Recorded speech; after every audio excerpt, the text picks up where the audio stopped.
का श्रृंगार प्रेम सनातन। बागेश्वर बालाजी धाम के धीरेन्द्र शास्त्री हो, पंडोखर धाम के पंडोखर सरकार या फिर प्रेमा साईं महाराज, आज एक वर्ग बड़ी मजबूती से इनके विरोध में खड़ा हो गया है। आरोप तय है कि ये सब देश में अंधविश्वास फैला रहे हैं, ये सब ढोंगी हैं, व्यापारी हैं, धर्म को बेच रहे हैं, समाज को गुमराह कर रहे हैं।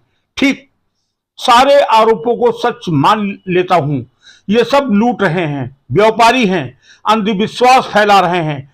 परंतु सवाल ये उठता है कि जब चंगई सभा लगती है या मजारों पर सर पटक पटक के जिन्न उतारे जाते हैं, तब ये लोग कहां चले जाते हैं, क्यों मौन हो जाते हैं? तब वो उन्हें अंधविश्वास कहकर न तर्क रखते हैं और न ही प्रमाण मांगते हैं। किंतु सनातन परंपरा का कोई भी संत यदि अपनी मान्य परंपरा में कुछ भी करता है तो देश के तथाकथित तर्कशास्त्री विज्ञान की कसौटी पर उसे कसने के नाम पर विरोध शुरू कर देते हैं। किंतु किसी अन्य धर्म पर सवाल उठाने की न उनकी औकात होती है और न हिम्मत। कारण साफ है, क्योंकि सनातन धर्म में ही ऐसे सपोले बैठे हैं जो पूर्णतया ज्ञानी होने के बाद भी किसी भी संत पर उंगली उठाकर उनकी कही बातों पर प्रमाण मांगने लगते हैं। अज्ञानी भूल जाते हैं कि सनातन वो समुद्र है जिसने संपूर्ण दुनिया को ज्ञान दिया है। आज भी ऐसे अनगिनत संत हैं जो मनुष्य के मन की बात पढ़ लेते हैं, योग क्रिया से एक जगह से दूसरी जगह और बैठे बैठे संपूर्ण लोकों में विचरण कर लेते हैं। चाहे पूज्य श्री देवराहा बाबा हो या फिर पूज्य नीम करौरी महाराज, ऐसे अनगिनत संत इस भारत धरती पर रहे। बागेश्वर बालाजी धाम के धीरेन्द्र शास्त्री हो या माता मातंगी धाम के प्रेमा साईं महाराज, दोनों संत सनातन धर्म को एकजुट कर उन्हें अपनी परंपराओं और मान्यताओं से जोड़ रहे हैं। दोनों लोगों के दरबार लगते हैं, दोनों लोगों को वहां पर्चे बनते हैं और उन्हें भगवान की शरण में रहने को कहा जाता है। धीरेन्द्र शास्त्री बालाजी के भक्त हैं तो प्रेमा साईं मां मातंगी के।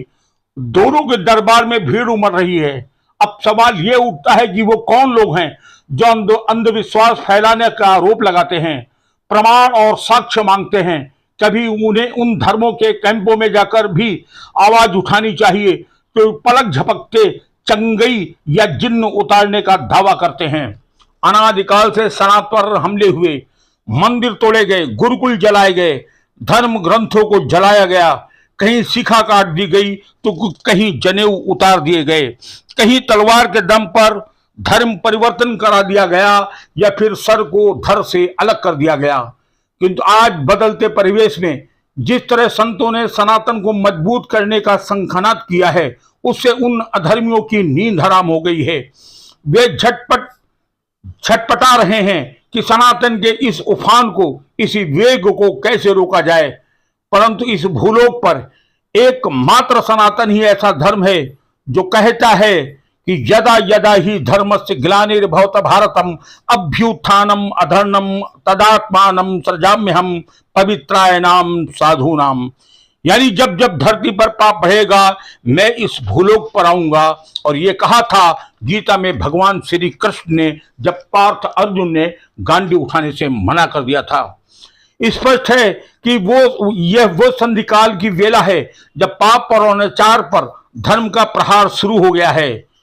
यह युग परिवर्तन की वेला है, आप इसके साक्षी बने।